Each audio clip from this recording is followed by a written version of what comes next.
Hey guys, salut à tous, c'est Sully, j'espère que vous allez bien, bienvenue sur Livre-moi Addict. On se retrouve aujourd'hui dans cette nouvelle vidéo sur la chaîne pour le traditionnel book haul du mois.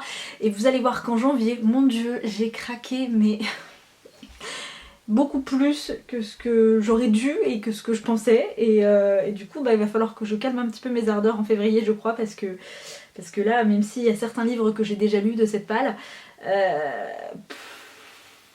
je crois que je vais partir sur un no-buy en février, mais ça va être très très compliqué parce qu'il y a beaucoup de livres qui me font envie. Mon dieu. On débute sans plus tarder avec ma lecture en cours, c'est Palisade Spark, le premier tome Yellow Flag de Maloria Cassis qui est paru... J'ai fait un mélange de paru et publié, cette vidéo commence très bien. Qui est paru chez Hugo Roman dans la collection New Romance. C'est un livre, je vous l'ai dit, que je suis en train de lire et de terminer et j'aime énormément puisque c'est un Friends to Lovers et ça faisait très longtemps que je n'en avais pas lu parce qu'on voit énormément de Enemies to Lovers, que ce soit dans les romances ou dans les romantasy. Et là, un Friends to Lovers, j'ai trouvé que c'était plutôt bien amené. Je vous donnerai mon avis évidemment dans une autre vidéo, dans un update lecture.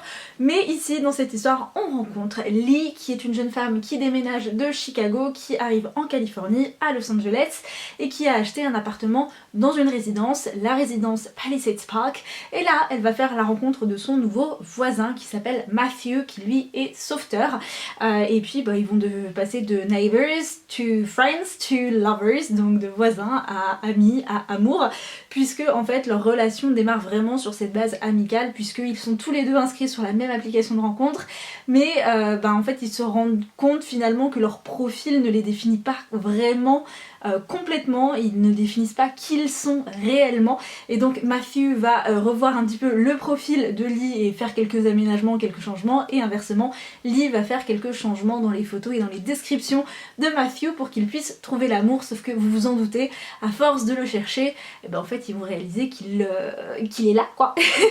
C'est tout ce que je peux vous dire pour l'instant, mais c'est une très bonne lecture. Ce sera pas un coup de cœur parce que je trouve que certaines fois, surtout au début, il y a quelques petites maladresses en termes de narration, mais néanmoins je passe un super moment et c'est très très agréable, ça se lit très très vite. Et le tome 2 de cette trilogie sortira en février et je pense forcément que j'achèterai la suite parce que je sais déjà sur qui les autres tomes vont être, et là on va avoir de l'explosion parce que autant là c'est mignon, c'est bienveillant, c'est tout doudou, c'est tout cocon, on passe vraiment un moment hyper agréable. Je pense que vraiment ça va être très très très explosif dans les autres tomes parce que au vu des personnages ça va être absolument incroyable. J'ai également craqué pour un livre qui me fait envie depuis très longtemps et qui est sorti il y a déjà quelques mois chez Lumen, c'est Seul un monstre de Vanessa Len. Dans cette histoire on va suivre Joanne qui est une jeune adolescente qui fait partie d'une famille de monstres. Elle vit à Londres et cette famille qui est assez excentrique, assez farfelue en fait, fait partie de l'un des 12 clans qui règnent en secret sur la capitale. C'était quoi ça ? C'est cette petite bestiole qui vient réclamer des câlins. Attends, t'as le pied pris dans le bola. Cette chatte ne sait pas du tout ce qu'elle veut.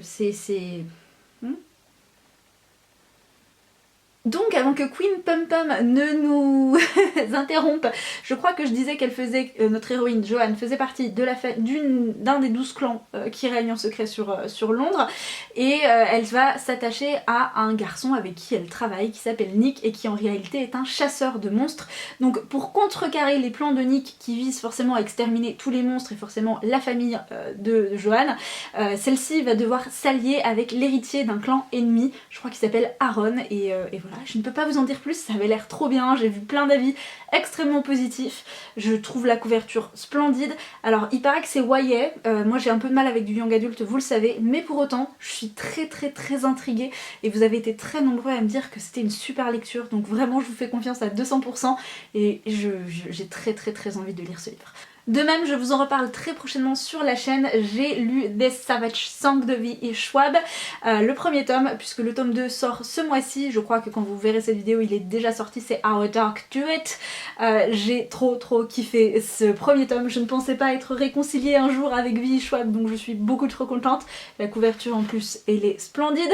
Donc ici vous avez un petit fan art de notre cher protagoniste masculin qui s'appelle Auguste, qui est un monstre, c'est un Tsunai, c'est-à-dire qu'il est capable de dévorer l'âme des gens à l'aide suite de sa musique. Et ici on est plongé dans une histoire où Auguste fait partie du quartier sud, puisqu'on est à Verity, une espèce de grande ville qui est séparée en deux quartiers, le quartier nord et le quartier sud. Le quartier sud est plus ou moins géré par le père adoptif d'Auguste et le quartier nord est géré par le père de notre protagoniste féminine qui s'appelle Kate, mais son père est assez tyrannique et il ne va protéger les habitants des monstres que contre une certaine subvention / rémunération.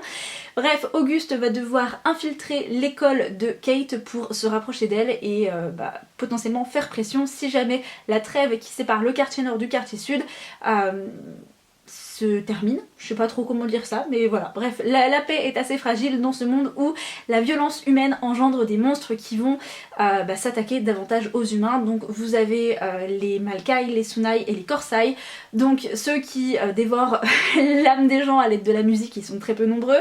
On a de l'autre côté des créatures assoiffées de sang qui vont s'abreuver forcément du sang de leurs victimes, et on en a encore d'autres qui ont des crocs, des griffes acérées pour déchiqueter leurs victimes.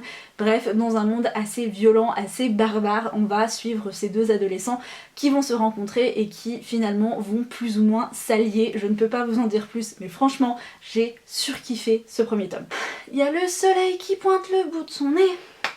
Le prochain roman, vous ne pouvez pas imaginer à quel point j'ai galéré à me décider si je le prenais ou non, puisqu'il s'agit d'un Deux Sexus. J'ai craqué pour le dernier roman de Holly Black, donc le livre de la nuit, puisqu'il me fait très envie et j'ai vu des retours très positifs. Après vous connaissez ma rancœur pour cette maison d'édition, donc forcément c'est toujours un petit peu compliqué pour moi quand je suis face à des livres qui me tentent autant. Donc je vais lui laisser sa chance à celui-ci parce qu'il me fait terriblement envie. On va suivre Charlie qui est une escroc de bas étage, c'est-à-dire qu'elle a toujours travaillé pour des crépusculiens, il me semble que c'est. Ce sont un peu des magiciens qui utilisent les ombres pour espionner, voire tuer leurs victimes. Et bon, Charlie a plus ou moins travaillé avec eux, elle décide de tourner la page, maintenant elle est barmaid, elle veut oublier tout de ce passé assez sombre, sauf que ce passé va la rattraper lorsqu'une personne va réapparaître et elle va être envoyée dans ce tourbillon de mensonges, de crimes, de meurtres. Elle va se retrouver à devoir chercher le livre de la nuit et je ne peux pas vous en dire plus parce que je n'en sais pas plus, mais il avait l'air beaucoup trop bien, très différent on m'a dit de The Cruel Prince, donc le prince cruel, mais très sombre et très mystérieux, donc je pense que ça peut grave me plaire. Le mois dernier, notre petite Nina Quill a organisé un read-a-thon, donc l'objectif était de lire un maximum de livres en peu de temps, et j'avais ce recueil de poésie qui me faisait extrêmement envie, c'est The Witch Doesn't Burn in This One d'Amanda Lovelace. C'est l'autrice qui a écrit The Princess Saves Herself in This One, puisque celui-ci est en fait le tome 2 de cette trilogie qui s'intitule Women Are Some Kind of Magic, qui est absolument incroyable. Alors par contre, attention, gros trigger warnings, on va parler de deuil, on va parler de mort, on va parler de maladies, notamment de cancer, on va parler de relations toxiques, de violences conjugales, on peut également parler de viol, de troubles du comportement alimentaire, bref, des sujets qui sont assez compliqué parfois lorsque l'on est victime d'un ou plusieurs, ou même si ce sont pas des sujets qui nous triggerent habituellement, c'est tellement dense, c'est tellement extrêmement bien écrit si vous voulez, que forcément vous ne pouvez être que touché par la plume de cette autrice. Et personnellement j'ai adoré. Alors j'ai une petite préférence pour le premier tome, mais j'ai quand même beaucoup aimé The Witch Doesn't Burn in This One. Je vous en reparle très prochainement sur la chaîne. Je ne vous l'ai pas dit mais je le précise, l'anglais reste tout à fait abordable puisqu'on emploie un vocabulaire du quotidien, donc si vous avez l'habitude de lire quelques petites choses en anglais ou que vous avez quand même des bases, n'hésitez pas, ou allez lire un extrait, mais en tout cas ça peut être un bon moyen, ce genre de poésie assez contemporaine, pour aborder cette langue qui peut peut-être effrayer quand on veut commencer à lire en VO. En 2023 je suis partenaire avec Alicia Garnier qui n'est autre que l'auteur de Can't Help Falling in Love notamment. Le premier tome vient d'être republié chez Hugo mais sous un format poche et je n'ai toujours pas lu de livre de cette autrice que je suis depuis très longtemps sur les réseaux, parce que si vous ne la connaissez pas, il s'agit en fait de Moody Take a Book, et j'ai toujours été absolument impressionnée par son travail et tout ce qu'elle a sorti, tout ce qu'elle a publié et tous les projets à venir, puisque je vous le dis avec elle, je suis partenaire avec elle en 2023 et je suis trop contente. Du coup quand j'ai vu que Hugo publiait cette duologie qui a fait un carton en poche, je me suis dit là il faut absolument que je lise cette saga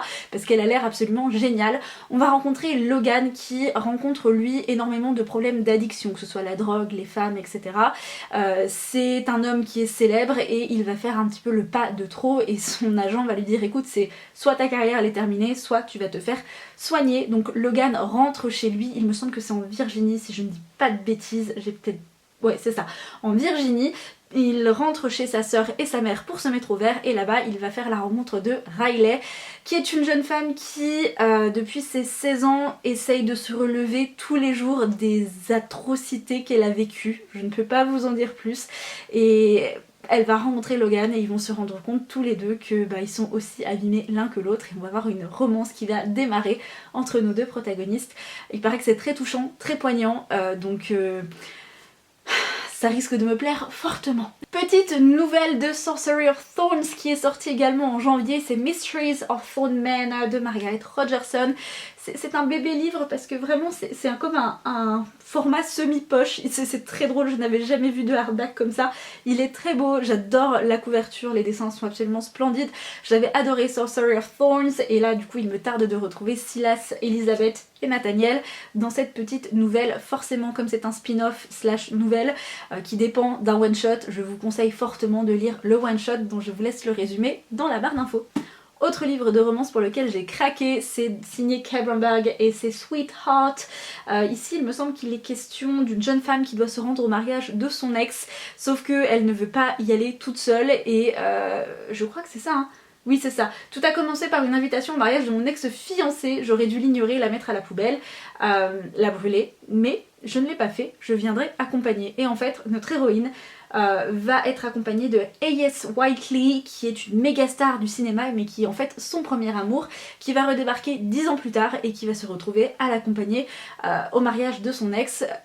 Là il va y avoir je crois un petit bisou et donc la question ça va être est-ce qu'ils oublient tout de leur passé ou est-ce qu'ils tentent de se redonner une nouvelle chance. Voilà, ça avait l'air très léger, très sympa, sans prise de tête, j'espère que ça va me plaire et c'est un one shot qui est paru chez Hugo en poche. Sur Vinted j'ai également trouvé des petites pépites puisque en hardback ce sont des livres qui coûtent extrêmement cher et je ne veux pas mettre plus de 35 € dans un hardback, déjà 35 € ça me fait un petit peu mal. Du coup j'ai trouvé ces deux livres signés Elise Kova à des prix tout à fait abordables, à une vingtaine d'euros et ils sont vraiment comme neufs. Donc on a A Deal with the Elf King donc qui est sorti en français, Pacte avec le roi elfe. Moi qui ne m'a pas trop plu, j'ai trouvé ça cool mais vraiment sans plus, j'ai trouvé qu'il y avait énormément d'engouement au départ. Je pense que c'est un coup de com' en fait qui a fait qu'on a tous eu envie de se ruer sur cette histoire mais j'ai pas été complètement fascinée et je trouvais qu'il manquait énormément de choses. Pareil, je vous en reparle dans un update lecture puisque je l'ai lu en janvier. Et j'ai également craqué pour Dance with the Fire Prince qui est un autre tome dans cette sorte de trilogie puisque ce sont des one-shots qui se passent dans un même univers. Donc écoutez, ça a l'air plutôt cool. Je peux pas trop vous dire de quoi celui-ci parle parce que je vais plonger dedans sans vraiment, je pense, relire le résumé et savoir à quoi m'attendre parce que je ne veux pas être déçue comme j'ai été avec A Deal with the Elf King.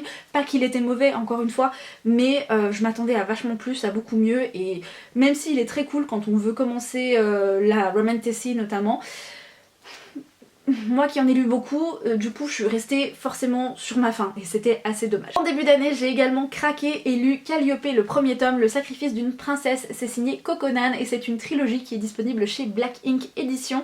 Il est disponible chez Nextory en e-book si jamais ça vous intéresse, je vous laisse mon lien d'affiliation, c'est complètement gratuit et ça vous offre 45 jours gratuits sur cette plateforme pardon, où vous avez énormément d'e-books qui sont tout à fait nouveaux, c'est-à-dire que par exemple vous avez Bodyguards, vous avez énormément de romans en tout cas qui sont d'actualité et vous avez beaucoup d'e-books également donc c'est toujours hyper intéressant.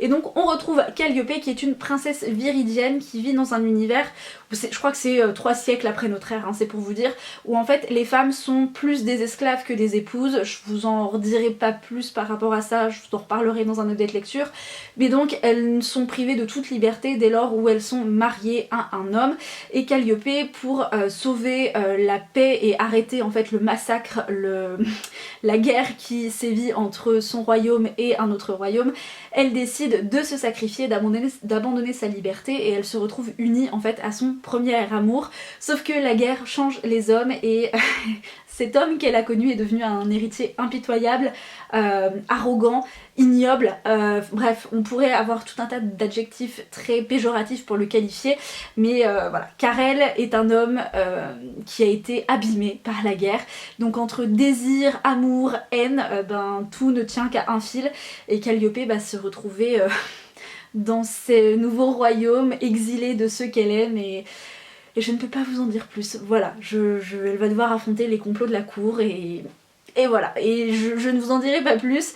Je lirai la suite parce que je suis quand même intriguée, même si c'est loin d'être un coup de cœur comme ça l'a été pour beaucoup de personnes.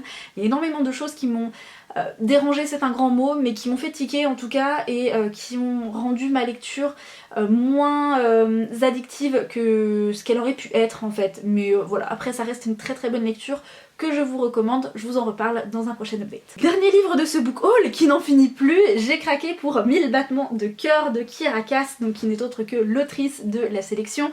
Je n'ai pas du tout aimé la duologie qui concernait la fiancée, je n'ai vraiment pas adhéré alors que j'avais surkiffé la sélection, même si j'ai préféré la première trilogie à la deuxième duologie. J'espère vraiment que ça le fera ici. Après c'est peut-être une autrice qui n'est plus faite pour moi, que j'ai adorée quand j'étais adolescente et qui malheureusement ne passe plus parce que c'est trop young adult et c'est plus du tout ce que je recherche. Vous savez, vous avez certains auteurs qui restent, c'est pas du tout une critique, hein, mais qui restent ancrés dans ce qu'ils connaissent et ce qu'ils savent faire, et vous en avez d'autres qui vont essayer d'évoluer en même temps que le profil de leur lectorat finalement qui a toujours été là. Et je pense que Kiera Cass fait partie de la première catégorie des auteurs voilà, qui restent un petit peu figés dans ce qu'ils ont l'habitude de faire, mais pour autant j'étais très intriguée par 1000 battements de cœur. J'espère que ça va me plaire vraiment parce que j'ai de gros doutes. Bref, on va suivre la princesse Annika qui a vécu sa vie entière dans le confort et le luxe, mais elle n'est pas maîtresse de sa destinée. Le roi son père a prévu de la marier à un homme qu'elle n'aime pas. À des milliers de kilomètres de là, Lennox mène une vie rude. Il a voué sa vie à l'armée d'Arénienne. Voilà, d'Arénienne, oui c'est ça, animée par l'espoir de parvenir un jour à récupérer le trône qui a été volé aux siens. Mais quand, contre toute attente, l'amour vient frapper à leur porte, Annika et Lennox ne peuvent que suivre son appel. Donc encore une fois, on est question histoire d'amour, royauté, c'est vraiment typiquement ce que Kiera Cass a l'habitude d'écrire. J'attends de voir comment celui-ci va se mettre en place, comment cette intrigue va être mise en place, parce que honnêtement je l'ai vu nulle part sur les réseaux sociaux pour l'instant, donc si jamais vous l'avez lu, je suis très intriguée par votre avis dans les commentaires, parce que là je n'ai aucun retour sur ce livre, donc si jamais vous l'avez lu, je suis preneuse. J'en ai terminé avec ce book haul de la muerte, et encore par rapport à il y a quelques années c'était random, j'ai envie de vous dire. Là pour moi c'est beaucoup, même si j'ai lu déjà 4 ou 5 livres de cette pile. Bref, j'espère que ce book haul vous a plu. Dites-moi dans les commentaires pour quel livre vous avez craqué, et si comme moi vous avez déjà énormément craqué en ce début d'année, vous pouvez aussi laisser un emoji avec la pile de livres, parce que là franchement ma palle on a pris un coup, il va vraiment falloir que je fasse un unhaul parce que c'est absolument plus possible, je n'ai plus de place. Et il y a des livres, je pense que je ne les lirai jamais, donc là je suis bien décidée à faire un beaucoup de tri, donc écoutez, si jamais ça vous intéresse, pourquoi pas en faire une autre vidéo, n'hésitez pas à me le dire dans les commentaires. Et puis voilà, si jamais il y a des livres que je vous ai présentés ici, que vous avez lus ou qui vous tentent, n'hésitez pas non plus à me le dire. Cette fois-ci, j'en ai terminé, j'arrête avec mon blabla, je vous souhaite à tous et à toutes de passer de très belles et bonnes lectures, et comme d'habitude, prenez soin de vous. Ciao!